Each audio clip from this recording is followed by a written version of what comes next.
नमस्कार साथियों, मेरा नाम है मेघा हिंदुस्तानी और आप देख रहे हैं the news launcher Uttar Pradesh Uttarakhand. Varanasi में ये असली फकीर नरेंद्र मोदी को चुनौती देने वाला है, चुनावी मैदान में उतर आया है और नरेंद्र मोदी की आवाज में ये मोदी की ही पोल कैसे खोलने वाला है बताएंगे आपको। दरअसल उत्तर प्रदेश की वाराणसी सीट पर 8वें चरण में यानी 1 जून को चुनाव होने हैं। ऐसे में एक तरफ नरेंद्र मोदी हर बार की तरह तीसरी बार भी मैदान में भारतीय जनता पार्टी की तरफ से उतर खड़े हुए हैं, वहीं दूसरी तरफ उत्तर प्रदेश के राज्य प्रभारी अजय राय कांग्रेस की तरफ से ताल ठोक रहे हैं।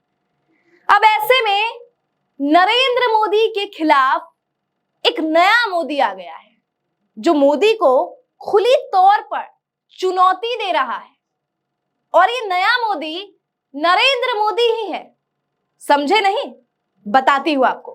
दरअसल चुनावी मैदान में उत्तर प्रदेश की वाराणसी लोकसभा सीट पर एक ऐसा शख्स आ गया है जिसने खुली तौर पर नरेंद्र मोदी को चुनौती दे डाली है और चुनौती भी ऐसी दी है कि उनको, इस शख्स को ईडी का खौफ नहीं है, किसी भी चीज का खौफ नहीं है और तो और ये दावा करते हैं कि अगर कांग्रेस या कोई भी विपक्षी पार्टी अपना नामांकन भी वापस ले लेती है फिर भी ये पीछे नहीं हटने वाले, यानी सूरत मॉडल को, इंदौर मॉडल को ये दोहराने नहीं वाले हैं। वाराणसी में 29 साल के शख्स राजस्थान के हैं और ये एक समय में इन्हीं नरेंद्र मोदी के जबरा फैन हुआ करते थे।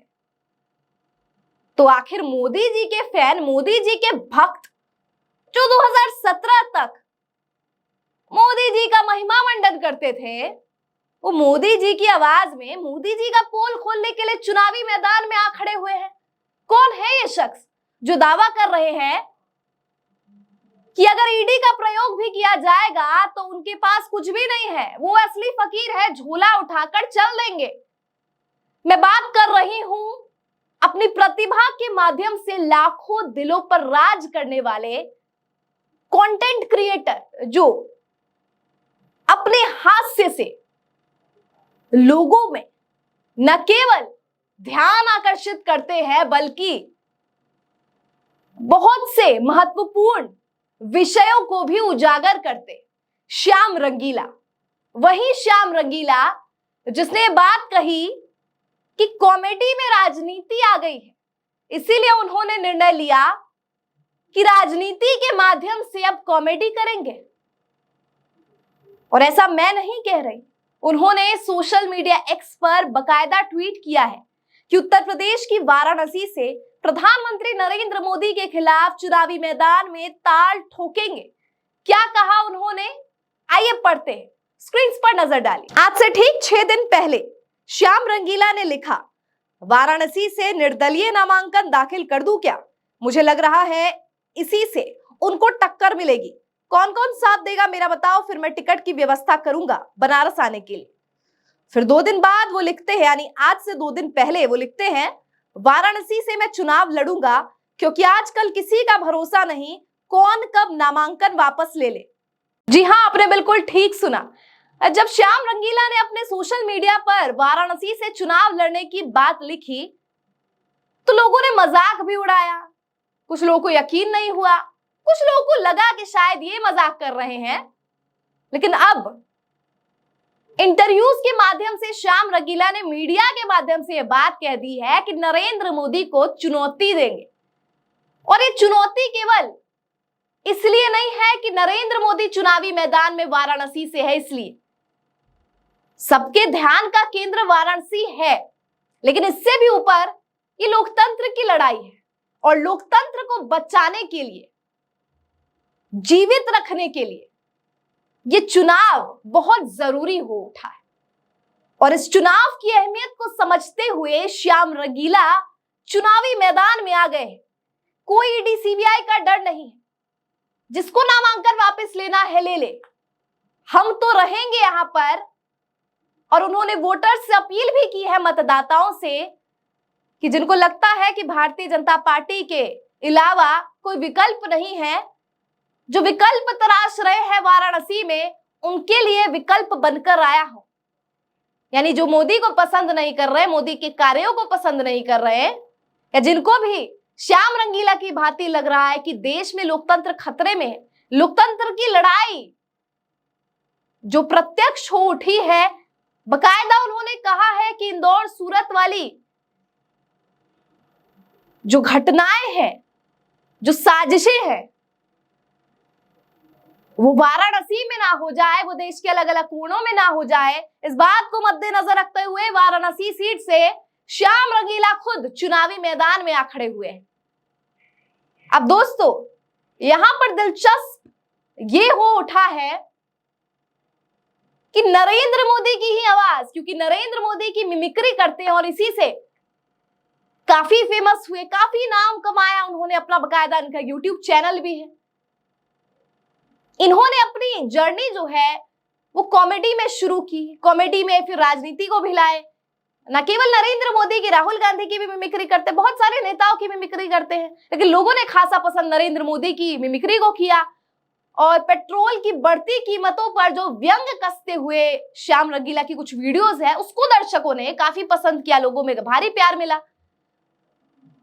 लेकिन अपना करियर एस्टैब्लिश जो वो कॉमेडी में करने वाले थे, करना चाहते थे, वो पूरा नहीं हो सका। और इसके जिम्मेदार भी वो राजनीति को मानते हैं। उनको ऐसा लगता है कि राजनीति, इतने षड्यंत्र साजिशें कॉमेडी में भी डाल दिया गया कि उनका करियर, जिसको वो बहुत बड़ा उभारना चाहते थे, वो बिल्कुल सिमट कर रह गया। और क्योंकि वो अपने कॉमेडी के भविष्य के अंत का कारण राजनीति को मानते हैं, तो राजनीति के जरिए अब वो कॉमेडी करने वाले हैं। अब जब ये बात उन्होंने कही थी तो लोगों को ऐसा लगा कि शायद वाराणसी से चुनाव लड़ना भी कॉमेडी का ही एक जरिया है या एक उदाहरण है, लेकिन ऐसा नहीं है। ये बिल्कुल सीरियस, बिल्कुल गंभीर तौर पर श्याम रंगीला ने कहा है कि लोकतंत्र की लड़ाई है, लोकतंत्र को बचाना है, विकल्प की तलाश में जो है वो हमें वोट दे, कोई नामांकन वापस ले ले तो ले ले, हम तो यहां पर डटे रहेंगे।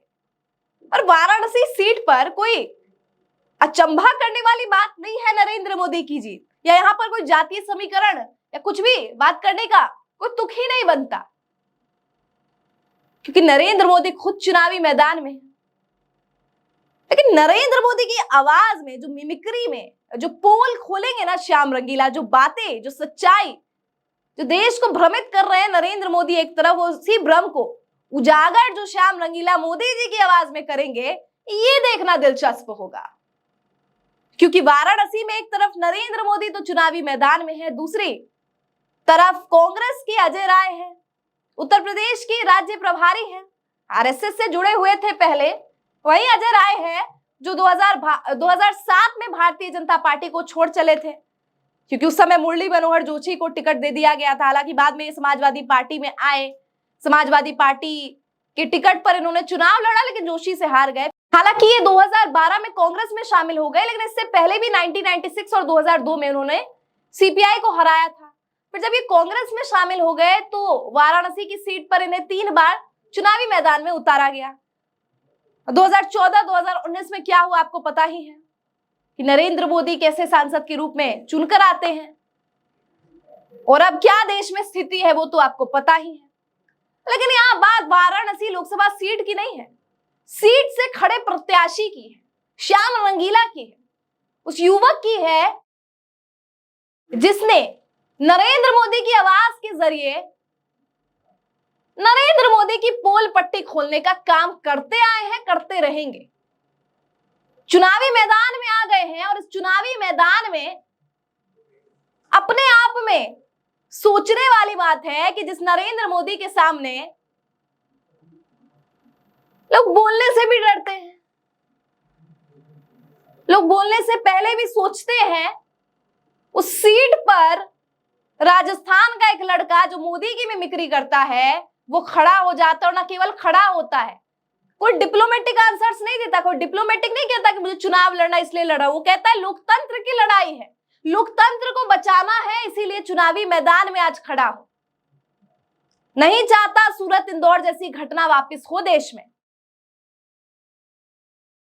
तो अगर श्याम रंगीला जैसा शख्स चुनावी मैदान में ताल ठोक सकता है प्रधानमंत्री के खिलाफ, तो फिर आम जनता को बोलने में झिझक क्यों है, समझने में झिझक क्यों है? अगर गलत हो रहा है, कहीं किसी ढांचे में तकलीफ है, व्यवस्था में कुछ लूपहोल्स है, तो उसकी निंदा करना, आलोचना करना, प्रश्न करना आखिर हम क्यों नहीं कर पा रहे? सोचिएगा, मंथन कीजिएगा, कमेंट सेक्शन खुला है, लिखिएगा अपने विचार कि हमें श्याम रंगीला से न केवल यहां पर समाचार समझने की बात है, बल्कि सीखने की भी बात है। 29 साल का लड़का प्रधानमंत्री को चुनौती दे रहा है उन्हीं की लोकसभा सीट से, तो हम आपके जैसे लोग बोलने में झिझक क्यों रहे? सवाल करने से इतना पीछे क्यों हट रहे? जो दिख रहा है उसे अनदेखा क्यों कर रहे? क्या राय है आपकी इस पूरी खबर पर? कमेंट सेक्शन के जरिए अपनी राय, अपने प्रश्न, अपने सुझाव अब तक पहुंचाइए। फिलहाल मुझे दीजिए इजाजत, मिलती हूं आपसे ऐसे ही वीडियोस के साथ। धन्यवाद।